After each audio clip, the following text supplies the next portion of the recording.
Bismillahirrahmanirrahim. Assalamualaikum warahmatullahi wabarakatuh. Alhamdulillah arsala rasulahu bil huda wa dinil haq liyudhhirahu ala dini kullihi walau karihal musyrikun. Asyhadu an la ilaha illallah wahdahu la syarikalah wa asyhadu anna Muhammadan abduhu wa rasuluhu la nabiyya ba'dah. Allahumma sholli ala Muhammadin wa ala alihi wa ashabihi ajmain. Amma ba'd. Subhanaka la ilma lana illa ma 'allamtana innaka antal alimul hakim. Rabbi shrah li sadri wa yassir li amri wahlul 'uqdatam min lisani yafqahu qawli. Kaum muslimin wal muslimat rahimakumullah, jamaah Masjid Nurul Huda yang insya Allah dirahmati oleh Allah Ta'ala, marilah kita bersyukur dalam arti menghargai pemberian Allah yang telah kita terima, baik itu kesehatan, keselamatan, kedamaian, kenyamanan, terutama keislaman dan keimanan, yang semua itu karena Allah Maha Pengasih lagi Maha Penyayang. Marilah kita belajar bersama untuk sore hari ini menjelang kita berbuka. Dan topik yang saya sampaikan adalah tingkatkan iman dan takwa. Iman adalah tasdikun bi qalbi, membenarkan di qalbu atau di hati. Kemudian wa iqrarur bil lisan, diikrarkan dengan lisan. Wa af'alul bil arkan, dan kita tindakan, kita kerjakan dalam perbuatan. Itulah iman. Jadi iman bukan hanya percaya, tapi kita di hati, kita lesankan, lantas kita kerjakan. Dan takwa, banyak sekali ayat Al-Quran, salah satunya kalau kita siap itu memang la'allakum tattaqun, agar supaya kamu bertakwa. Nah, takwa itu banyak sekali. Dalam Al-Quran dijelaskan surah Al-Baqarah ayat 2 sampai 4, surah Al-Baqarah ayat 177, surat Ali Imran ayat 133 sampai 135, dan yang lainnya masih banyak. Sahabat dan Bapak Ibu kaum muslimin wal muslimat rahimakumullah, marilah kita beranjang sana, berselancar melihat ayat-ayat Allah yang berhubungan dengan iman dan takwa. Kalau kita melihat fenomena berikut ini dulu ya, sebelum kita menginjak ayatnya. Kemarin baru saja ada gempa di Tuban, dan yang paling parah adalah Pulau Bawean di utara Gresik ya. Ini memang sebagai pelajaran untuk kita yang di sini tidak ada gempa ya. Kenapa seperti itu? Kemudian di sebelah sana ada perang Rusia sama Ukraina, dan juga di Gaza itu tentang Israel ya. Kita bersyukur di Indonesia ya. Misalnya orang sana yang rakyatnya negaranya perang, itu kalau ditari ya, ditari bahasa Indonesia apa ya?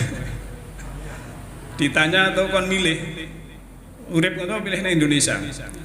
Tapi kadang orang Indonesia dhewe guru sreg gawe ora bersyukur, malah guru apa menjelekkan sana, menjelekkan sini dan lain sebagainya. Itulah manusia. Termasuk orang-orang Rohingya itu ke Aceh dan sebagainya, itu kan Indonesia, pengen hidup di Indonesia. Tapi orang Indonesia sendiri sudah gemah ribah makmur, tapi ya itu malah kurang bersyukurnya. Lantas ada kelaparan gizi buruk di Afrika ya. Wabah demam berdarah ya. Ini juga kemarin di Depok atau mana itu ya, Gunung Merapi di mana itu Sumatera, itu kemarin korbannya banyak. Belum lagi kemarin yang di Semeru juga erupsi ya. Juga sejarah masa lampau dalam Al-Quran ini banyak sekali yang berhubungan dengan umat-umat yang umat itu tidak beriman dan tidak bertakwa ya. Itu oleh Allah diganti dengan generasi yang lain ya.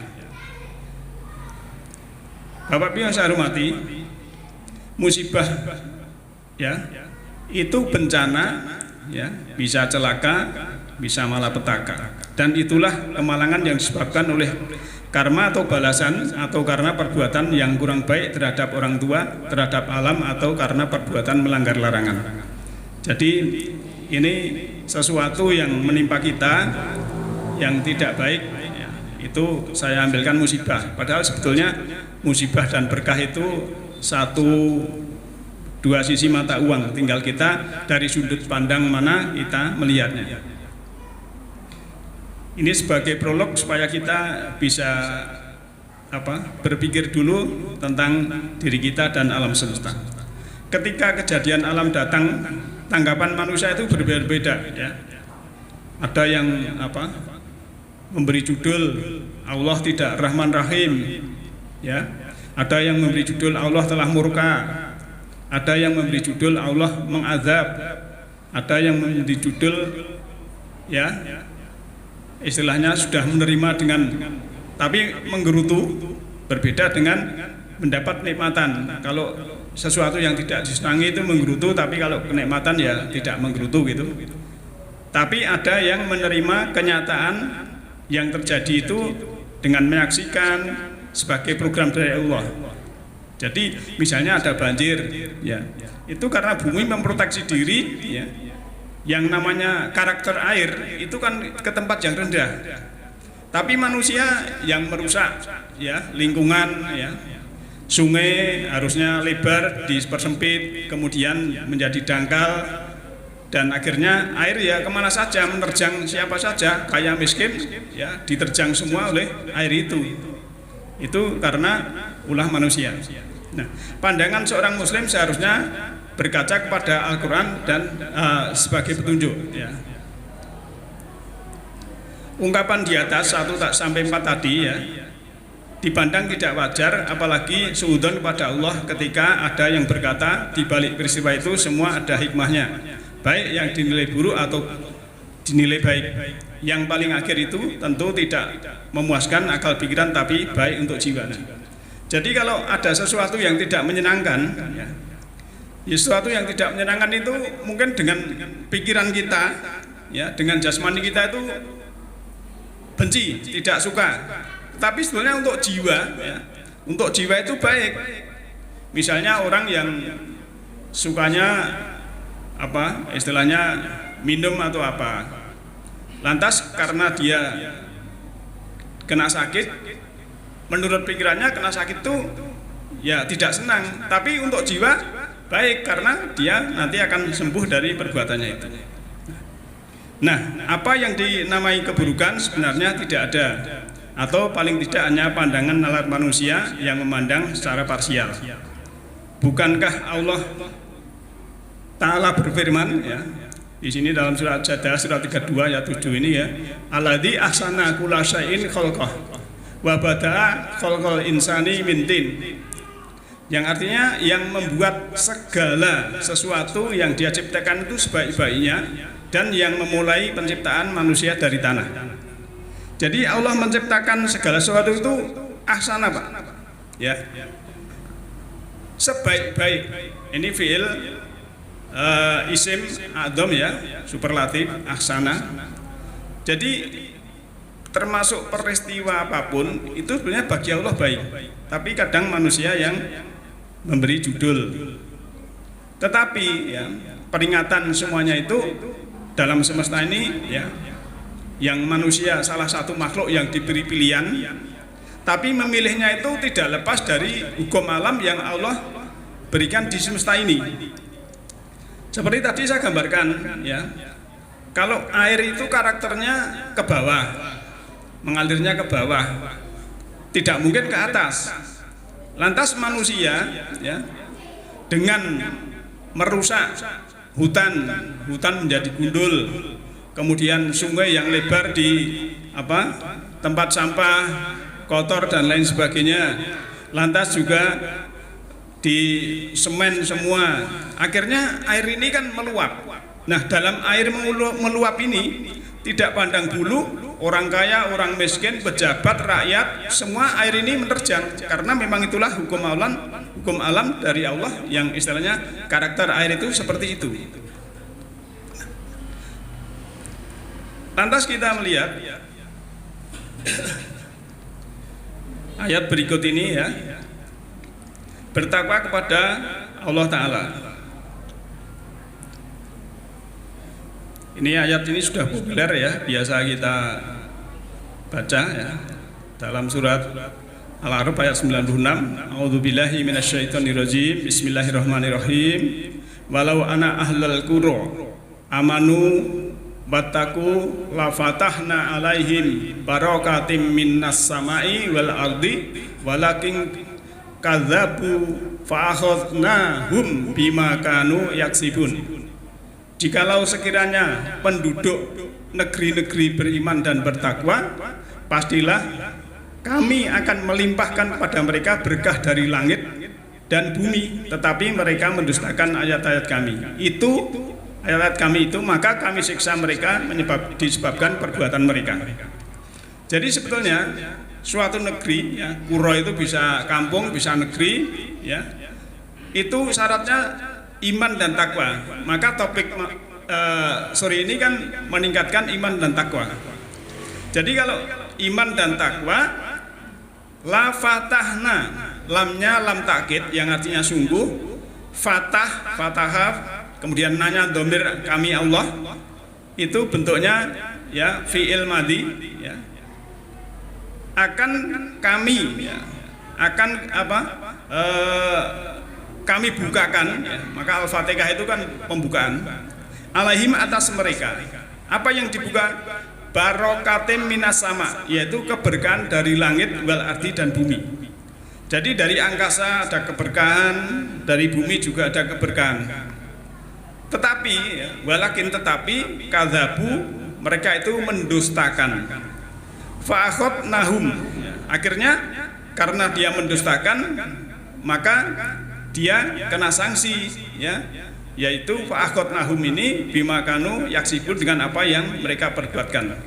Jadi di sini sebenarnya tidak ada kata siksa ya. Fa'akhotna itu sebetulnya mengambil mereka itu dengan artinya ini berlaku hukum kausalitas atau sebab akibat. Jadi min kulli syai'in sababa fa'atba'a sababa itu berlaku. Jadi suatu negeri kalau umatnya atau rakyatnya ini melanggar hukum mendustakan di sini yang berhubungan dengan ayat Allah ini, maka dia akan istilahnya diambil dalam arti sanksinya itu ada pada mereka bimakanu yaksibun, sebab perbuatan mereka. Jadi karena di semesta ini berlaku hukum tabur tuai, yang kita tabur itu akan kita tuai. Kalau hari ini ya kita panen mangga, pasti dulu kita melempar biji mangga ke kebun, tapi kita sudah lupa mungkin bisa saja. Jadi kalau saat ini kita ada kebahagiaan ya, rezeki muda, sehat ya, banyak teman yang baik-baik. Nah, itu artinya kita masa lampaunya juga berbuat yang baik, sehingga kita saat ini di sini sekarang mendapat kebenaran. Itu harus kita pelihara, jangan setelah kita rezeki baik kemudian sombong. Nah, karena apa? Hukum Allah juga berlaku, yang sebab akibat kausalitas tadi. Besok itu ditentukan saat ini.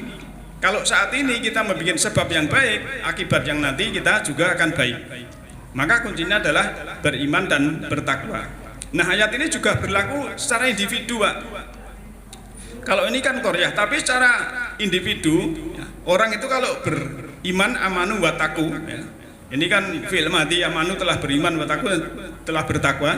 Ini juga akan dibukakan ya, keberkahan ya.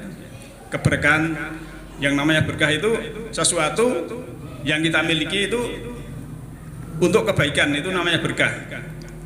Jangan punya mobil untuk ya apa itu, ada tetangga mengantar ke rumah sakit, ada orang nunut ikut ya, kemudian mengantar, apalagi yang itu sifatnya ada kesosialan, itu salah satu bahwa itu barang itu berkah, termasuk yang lain. Dan berkah istilahnya dari langit dan bumi, Pak. Langit itu adalah juga simbol atau lambang ruhani, arti itu lambang jasmani. Jadi ruhani dan jasmaninya itu mendapat berkah. Ya. Akhirnya apa? Ya, yang terjadi adalah ketenangan dalam dirinya. Nah, itulah bahwa kalau kita bertakwa kepada Allah, maka Allah akan memberikan keberkahan. Nah, korelasinya kepada surat Tolak ayat 2. Wa may yattaqillahu yaj'al lahu makhraja. Barang siapa bertakwa pada Allah, niscaya dia akan Allah itu akan mengadakan baginya jalan keluar atau solusi. Jadi kalau orang takwa punya masalah, itu pasti Allah memberi solusi. Jadi tidak mungkin tidak ada solusi. Kalau ada masalah kok belum solusinya belum ada, itu artinya ketakwaan kita perlu kita pertanyakan. Karena apa, Pak? Ibarat kita ini kalau ujian sekolah itu harus selesai bertahap dulu. Misalnya ini, kalau seorang istri ngeluh tentang suaminya, ya, bilang sama orang tuanya ngeluh suaminya, sama temannya ngeluh tentang suaminya ngeluh. Terus ini dikeluhkan terus, ya, tidak bisa menerima. Ini akhirnya yang terjadi itu terus ujiannya ya di situ terus, berhenti di tempat itu. Besok lagi tahun depan ya itu terus. Tapi kalau sudah mau menerima, ya, suami saya begini, yang penting saya bahagia, saya menikmati, saya mensyukuri Allah, saya masih hidup, saya masih bisa itu. Akhirnya ujian yang seperti ini akan lulus, akan istilahnya peningkatan kelasnya itu ada.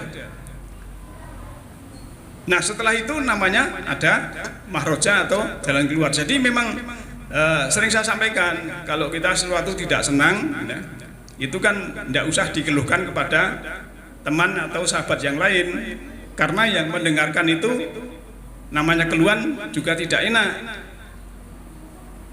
Tapi kalau didem di hati, tidak dicairkan, ini juga berdedek. Nah, Allah memberi solusi, yaitu sesuatu tadi kita maafkan, selesai. Dah kalau kita memaafkan, akhirnya yang terjadi sudah ada ketenangan, tidak ada gelisah lagi. Jadi disitulah Islam memberikan solusi. Tapi kalau kita sakit hati, punya dendam, tapi malah kita bawa terus, ya, nanti malah jadi sakit. Tapi kalau kita sudah memaafkan, sudah selesai, ya. Itulah solusi apa yang kita terima dalam diri kita masing-masing. Kemudian orang bertakwa, ya, juga wa yarzuqhu min kaisu la yahtasib wa may yatawakkal 'alallahi fahuwa hasbuhu innallaha balighu amrihi qad ja'alallahu likulli syai'in qadir. Qadira, ya, apa ya, qadron, ya, qadron. Dan orang bertakwa itu Allah akan memberi rezeki dari arah yang tiada disangka-sangka. Dan barang siapa yang bertawakal pada Allah, niscaya Allah akan mencukupkan keperluannya. Sungguhnya Allah melaksanakan urusan yang dikehendakinya. Sungguhnya Allah telah mengadakan ketentuan bagi tiap-tiap sesuatu. Nah, ini harus kita yakini, Pak. Rezeki yang tidak disangka-sangka. Ya. Panjenengan tiap hari dari rumah ke tempat kerja. Di jalan itu diselamatkan oleh Allah, ya. Ini namanya kita dilindungi Allah dengan rezeki yang tidak disangka-sangka. Karena ada musibah yang tidak disangka-sangka. Rezeki yang sifatnya buruk tidak disangka, bukan rezeki, tapi ada sesuatu yang disangka, mungkin apa serempetan atau di jalan jatuh dan lain sebagainya misalnya. Nah, oleh karena itu, ya, kalau kita yakin bahwa Allah memberi rezeki yang tidak disangka ini, ya, konotasi kita jangan hanya uang, termasuk sehat, selamat, ya, anak-anak soleh-solehah, kemudian sahabat-sahabat juga baik. Nah, itu namanya juga rezeki. Dan kalau sesuatu itu, ya, kita tawakalkan kepada Allah. Wa may yatawakkal 'alallahi fahuwa hasbuhu. Jadi cukup kita tawakal pada Allah, punya masalah. Jangan mengeluh kepada manusia. Jangan curhat kepada manusia, tapi curhatnya kepada Allah. Tawakal itu dari mewakilkan, ya. Jadi kalau kita mikir sesuatu itu tidak bisa selesai dalam pikiran kita, ya udahlah pasrahkan pada Allah saja, nanti sudah cukup, karena Allah itu ya melaksanakan urusan. Oleh karena itu Bapak Ibu yang saya hormati, kalau ada sesuatu amri atau urusan, itu memang segala sesuatunya itulah Allah yang menentukan. Jadi Allah itu tidak membebani kita itu beban yang melebihi dari kemampuan kita. Ini harus kita ingat. La yukallifullahu nafsan illa wus'aha. Ya. Tapi kalau ada orang yang jadi manusia tidak bahagia, cuma kok aku kok menderita terus ya, tidak ada bersyukur ya. Jadi manusia sudah diberi kehidupan, ya. Tangannya dua, mulutnya satu. Kalau sampai lapar itu ya kebangetan misalnya gitu. Kecuali kalau mulutnya dua, tangan satu lah, itu kalau lapar masih masuk akal. Itu ya. Nah, misalnya demikian ya. Jadi yang namanya burung saja dia bahagia menjadi burung terbang. Yang namanya ikan di air juga bahagia menjadi air. Tapi kadang manusia malah tidak bahagia. Nah, inilah yang perlu kita koreksi dalam diri kita masing-masing. Karena Bapak Ibu yang saya hormati, kalau saya membaca ayat ini ya, saya bukan menuding orang lain, ini untuk saya sendiri ya. Jadi sebetulnya kalau kita menyampaikan ya, misalnya saya sebagai ceramah ini sebetulnya saya sudah begitu salam itu sudah kena 3 ayat ya. Nanti kalau yang saya katakan saya tidak mengerjakan itu juga kena ayat atamuruna nasa bil birri wa tansawna anfusakum itu. Kenapa kamu mengajak berbuat baik tapi kamu tidak mengerjakan, itu sudah salah juga. Nanti surat 61 itu kabura maqtan indallahi ma taquluna ma la taf'alun. Dosa besar apa yang kamu katakan kamu tidak mengerjakan. Ini juga mengenai yang bicara. Saya harus mengalami, karena agama itu adalah mengalami.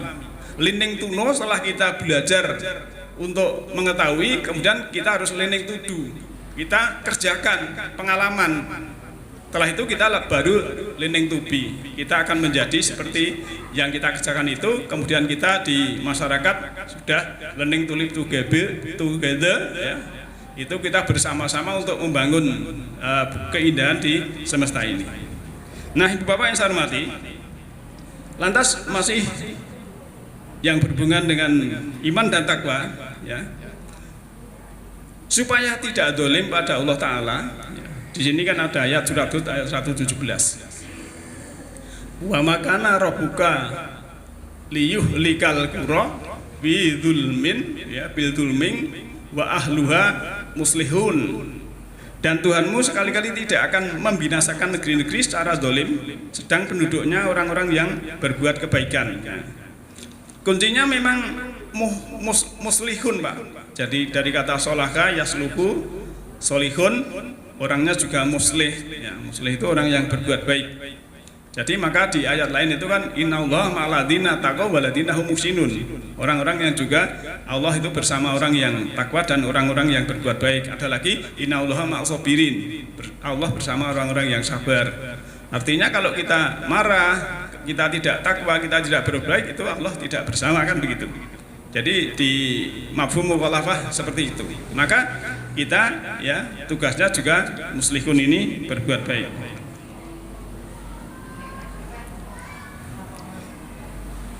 Maka jika dolim ya, jika dolim Allah akan melakukan perhitungan. Ini dalam surat Tolak ya, masih surat 65 ayat 8 ya. A'udzubillahi minasyaitonirrajim. Bismillahirrahmanirrahim. Wa ka'ayyin ya ka'ayyim mangkor yating atat an amri rabbiha wa rusulihi wa khasab naha kisabang sadidang wa adzainaha adabang nukro ya. Dan berapakah banyaknya penduduk negeri yang mendurhakai perintah Tuhan mereka dan rasul-rasulnya, maka kami hisab penduduk negeri itu dengan hisab yang keras dan kami adab mereka dengan adab yang mengerikan. Nah, jadi ini kebalikan dari tadi ya, amanu wa taqwa tadi ya, orang yang beriman dan bertakwa. tapi ini tidak beriman dan bertakwa. Akhirnya apa yang terjadi? Ya, ini kan dimulai dari wakayin. Nah, itu artinya beberapa. Man, ya, min, ya, wakayin, min, ya, dari Korea. Ya. Korea tadi kan ada bahasanya Korea juga, ya, suatu negeri atau kampung, ya. Atat an amri. Ya. Jadi orang yang mendurhakai dari urusan Rob, ya, Robbiha, Tuhannya. Jadi Rob itu secara konsep adalah kausalitas juga, bahwa orang yang, ya, melanggar hukum sebab akibat, dia juga akan istilahnya tidak mendapat keberkahan dari Allah, dari langit dan dari bumi. Karena apa? Ya juga ini warusuli, dan juga dia tidak mengirukan rasul-rasulnya.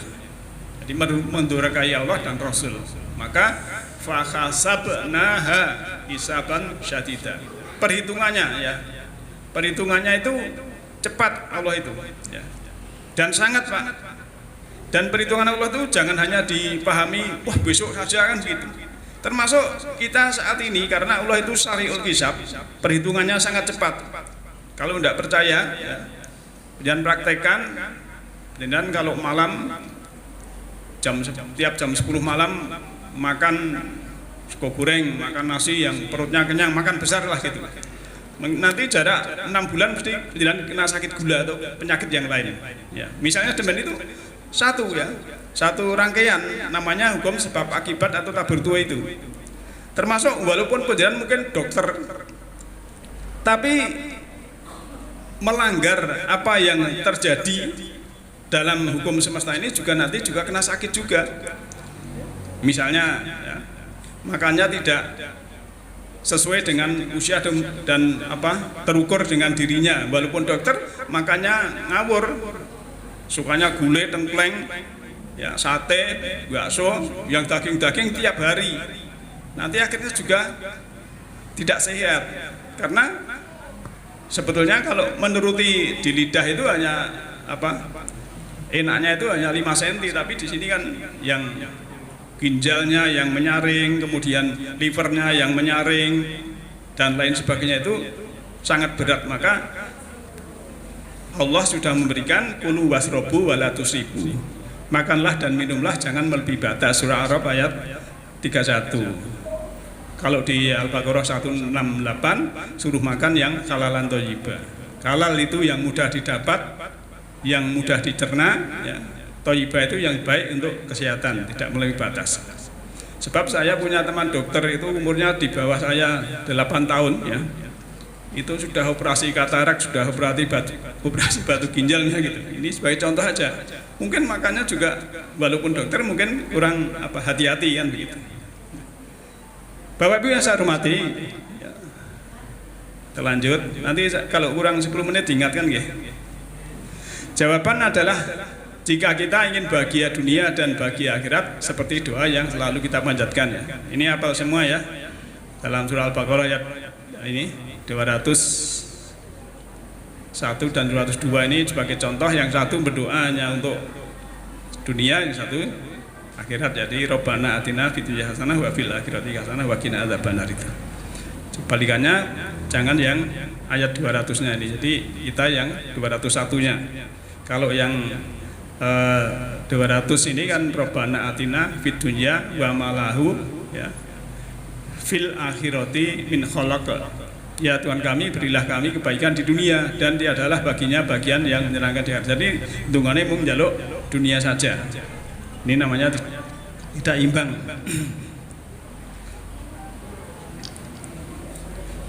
Kita lanjut, ya.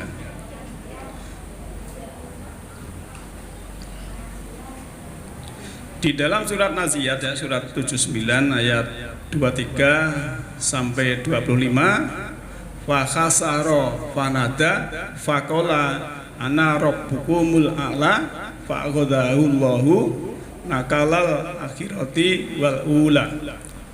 Maka dia mengumpulkan pembesar-pembesarnya lalu berseru memanggil kaumnya seraya berkata, akulah Tuhanmu yang paling tinggi. Maka Allah mengazabnya dengan azab akhirat dan azab di dunia. Jadi ini kisah, ya, kisah ya orang yang membantah kepada Rasul ya lantas kena sanksi ya, kena sanksi. Maka sebetulnya kalau dalam diplomasinya Ibrahim ya itu kan waktu menghancurkan arca-arca yang kecil-kecil, kemudian alatnya ini ditaruh di arca yang besar. Kalau ditanya siapa yang ini, kan nuduh Ibrahim, ya itu tanya itu yang paling besar itu. Loh, enggak mungkin itu enggak bisa bergerak kok, merusak arca kecil. Nah makanya enggak bisa bergerak kok kamu sembah kan gitu. Ini ada diplomasi juga. Termasuk ya Musa dengan Fir'aun. Fir'aun mengaku Tuhan, Musa juga diplomasi. Kalau Tuhan saya itu menerbitkan matahari dari timur. Coba kalau kamu merasa Tuhan, terbitkan matahari dari barat. Akhirnya juga tidak mau, tidak bisa kan begitu. Saking anjali Fir'aun kan memanggil Haman ya. Kalau sekarang ya mungkin menteri teknologinya yang ahli, Haman bikinlah menara yang tinggi ya, mercusuar. Nanti saya akan tembak Tuhannya Musa di langit sana. Ini kan pakai nalar yang apa? Seakan-akan Gusti Allah itu sosok kan begitu. Lantas kita lanjutkan ke surat 6 Al-An'am ayat 42 ya. A'udzubillahi minasyaitonirrajim. Walaqad arsalna ila umamim min qablika fa akhadnahum bil ba'sa'i bad-dara'i la'allahum yatadarraun. Dan sungguhnya kami telah mengutus rasul-rasul kepada umat-umat yang sebelum kamu, kemudian kami siksa mereka dengan menimpakan kesengsaraan dan kemelaratan, supaya mereka memohon kepada Allah dengan tunduk merendahkan diri ya. Jadi memang kalau kaum ya, ini kan jamak ya, umat maksudnya gitu, umamin itu. Jadi kalau dia itu melanggar ya, istilahnya sudah ada rasul-rasul tapi didustakan, ini berlaku juga umat-umat yang dulu cerita. Jadi kalau cerita dalam Quran itu sebetulnya kita juga mengambil pelajaran. Sekarang jangan sampai kita seperti umat-umat yang mendustakan rasul-rasul itu. Kan misalnya ya, umatnya Nabi Su'aib ya, itu ada gempa, umatnya Nabi Hud ada angin puting beliung ya, 7 malam 8 hari dan sebagainya itu. Nah oleh karena itu Bapak Ibu yang saya hormati, sebagai orang bertakwa itu juga harus ya mengerti program Allah ya, dan program ini harus kita lakukan sebaik mungkin. Seandainya ya, ada sesuatu yang luput dari kita belum bisa mendapatkan, kita harus sabar. Tapi kalau sudah mendapatkan, kita harus bersyukur. Jadi dalam surat Al-Hadid ayat 22 ya, ma asoba min musibatin fil ardi wala fi anfusikum illa fi kitabim min qabli an nabraha inna dzalika 'alallahi yasir. Tiada suatu bencana pun yang menimpa di bumi dan tidak pula pada dirimu sendiri, melainkan telah tertulis dalam kitab Lauhul Mahfuz. Jadi yang tertulis itu programnya sebelum kami menciptakannya. Sesungguhnya yang demikian itu adalah mudah bagi Allah. Jadi mudah bagi Allah. Jadi programnya itu ibaratnya gini loh Pak. Penyian punya HP, lalu penyian kunci, karena ada kunci ya. Dikunci polanya mungkin keliling gini. Nah, pola keliling yang penjadian seleret gini, kalau penjadian HP ini diambil orang, kemudian orang ini tidak tahu apa yang di situ, mesti dileretnya merah dan tidak bisa dibuka. Itulah namanya program. Tapi kalau benar mesti tidak merah dan langsung bisa dibuka. Nah inilah sebenarnya program. Termasuk misalnya kalau ada ayat, kalau kamu kafir, kafirlah, kalau beriman, imanlah ya. Ini surat Al-Kahfi ayat 29. Tapi kalau kamu dolim, kamu kafir ya, nanti kena sanksi misalnya gitu. Ini suruh milih.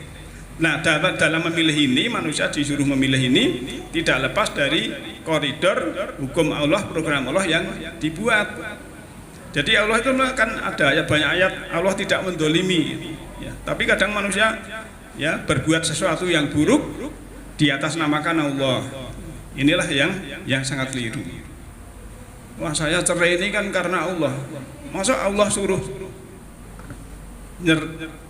orang bercerai supaya anaknya terkatung-katung? Kan tidak mungkin. Tapi kadang Allah dikambing hitamkan. Padahal manusia disuruh memilih, maka takdir yang baik itu harus kita berbuat baik. Kalau ingin takdir yang baik, ya kita harus berbuat baik. Nah, ini keterangan ini dikuatkan di sini ya. Ini ayat kunci, Pak. Dalam kita hidup kehidupan ini, kalau memahami ayat ini ya, kalau mendapat kesenangan tidak gembira sekali. Tapi kalau kena sesuatu yang menyusahkan itu tidak susah sekali. Ini istilahnya ayat netral. Kenetralan untuk jiwa kita kalau kita pahami, maka harus selalu kita ingat ya surat 57 ayat 23 tadi, karena tadi kan di atasnya ayat itu program ya. Maka di sini disebutkan likaila ta'syaw ala ma fatakum wala tafrahu bima atakum wallahu la yuhibbu kulla mukhtalin fakhur. Kami jelaskan yang demikian itu supaya kamu jangan berduka cita terhadap apa yang luput dari kamu. Jadi kalau kita belum kesampaian, belum keturutan sesuatu itu kita jangan berduka cita. Dan supaya kamu jangan terlalu gembira terhadap apa yang sudah diberikan. Sudah mendapatkan sesuatu yang kita inginkan, ya itu kita jangan gembira sekali. Dan Allah tidak menyukai setiap orang yang sombong lagi membanggakan diri. Jadi kalau kita mendapatkan sesuatu yang baik, itu jangan sombong ya. Kita akhirnya juga bersyukur. Misalnya dapat rezeki, wah artinya ini Allah mengutus kita atau memberikan kepada kita untuk sebagai lantaran kepada fakir miskin misalnya gitu. Kalau dalam keadaan kekurangan ya kita sabar. Itu namanya kita tidak senang sekali dan tidak juga susah sekali. Jadi stabil. Maka ayat ini sebenarnya ayat untuk kenetralan dalam kita hidup dan kehidupan. Kalau kita selalu ingat ayat ini ya, segala sesuatu yang menimpa kita itu tidak akan ya, menggelisahkan dan juga tidak akan melalikan. Maka tugas kita adalah long live education atau belajar seumur hidup. Jadi tidak ada kata lain kecuali adalah tingkatkan iman dan takwa, sehingga ya, ilmu yang kita dapatkan itu bisa membuka mata hati kita dan bisa meluaskan wawasan kita. Ilmu yang kita dapat juga menjadikan akhlak kita menjadi baik dan kita tambah dekat kepada Allah Ta'ala. Karena beberapa ayat yang kita sampaikan ini seharusnya kita terima dengan senang hati ya, dengan jiwa yang bersih, karena la yamassuhu ilal mutahharun. Tidaklah yang menyentuh Al-Quran itu kecuali jiwa yang disucikan. Kalau jiwa kita suci, ayat Al-Quran itu bisa resonan, satu frekuensi bisa mendapatkan pencerahan dari ayat, karena ayat itu adalah nur. Nur itu cahaya. Cahaya itu bisa masuk ke dalam fuad atau hati nurani manusia, karena dalam diri manusia itu, dalam jiwa itu ada sudur kesadaran. Dalam kesadaran ada kolbu sebagai detektor baik buruk, dan dalam kolbu itu ada fuad atau hati nurani yang menampung isi dari cahaya itu. Jadi ibaratnya kalau cahaya itu masuk ke ruangan ya, ruangan segini ini tidak ada materi, ada cahaya. Ada 5 watt itu sudah jelas terang. Dikasih 100 watt masih mampu, masih terang lagi. Dikasih 1000 watt bahkan 100 watt lebih ya, berapa 50.000 watt, ruangan ini masih bisa menampung. Nah, itulah gambaran hati kita ya. Maka kita harus meluaskan pikiran, membuka mata hati ini untuk peningkatan iman dan takwa kita, sehingga apa yang terjadi dalam diri kita itu sudah bisa memahami apa yang kita akan lakukan. Kalau kita sudah mengalami hal yang demikian, sehingga diri kita ini tidak lepas dari koridor hukum Allah ini, kita akan menjadi damai dan sejahtera dalam keadaan apapun. Karena manusia itu menderita itu hanya dua. Satu karena mencengkeram yang dicintai, yang kedua adalah menendang yang tidak disukai. Jadi kalau ada kejadian ya, yang tidak kita sukai, itu harus kita terima, kita saksikan ya. Dan yang disukai juga kita terima dalam keadaan sama. Jangan sampai kita menendang yang tidak kita sukai, tapi mencengkeram yang kita sukai. Itulah sebenarnya penderitaan manusia, karena keserakahan manusia. Nah, hanya manusia-manusia yang sudah berkesadaran tinggilah yang bisa istilahnya menerima dua-duanya itu, sebagaimana ya yang ayat tadi ini ya, bahwa kami jelaskan yang demikian itu supaya kamu jangan berduka cita terhadap apa yang luput dari kamu. Kalau yang luput dari kita, misalnya anak saya harus masuk sekolah kedokteran, tapi luput. Nah ini jangan duka cita sekali, ya. Atau kalau sudah lolos misalnya, diterima, ya jangan gembira sekali, bersyukur misalnya gitu. Nah oleh karena itu ayat ini harus kita ingat selalu, ya, supaya kita dalam kehidupan ini menjadi jiwa-jiwa yang netral, jiwa-jiwa yang sudah selesai dengan diri kita sendiri, karena sudah bisa memanage diri sendiri, Pak. Kalau manusia itu sudah memanage diri sendiri, mengenal dirinya sejati, insya Allah Allah akan membimbing. Tapi manakala manusia itu hanya jadi diri palsu, ya, diri palsu itu kan sebetulnya manusia itu kan makhluk rohani. Ya, makhluk rohani ini sebenarnya ada sesuatu itu kalau kita tanyakan kepada di dalam diri, dalam sini itu akan terjawab sudah. Oh ternyata sebenarnya saya itu berbuat demikian itu karena nuruti pikiran, nuruti jasmani. Padahal sebetulnya secara jiwa itu adalah tidak seperti itu. Maka sesuatu yang tidak baik kadang itu tidak kita senangi pikiran dan jasmani kita, tapi sungguhnya untuk jiwa kita itu adalah suatu kebaikan. Misalnya contoh, ada orang yang jarang ke masjid, begitu ada keluarganya meninggal terus mau ke masjid misalnya, seperti itu kan artinya sesuatu yang tidak menyenangkan itu baik untuk jiwanya, baik untuk peningkatan kesadarannya, keinsafannya dan spiritualnya. Nah oleh karena itu mari kita tingkatkan iman dan takwa kita secara personal masing-masing supaya kita mendapatkan bimbingan dari Allah Ta'ala. Yahdillahu linurihi mayasa, Allah memberikan cahayanya berupa sunnah ruhani kepada siapa yang kehendaki. Siapa yang kehendaki adalah orang-orang yang berkehendak. Nasru minallahi wa faqun qarib. Alhamdulillahirabbil alamin. Assalamualaikum warahmatullahi wabarakatuh.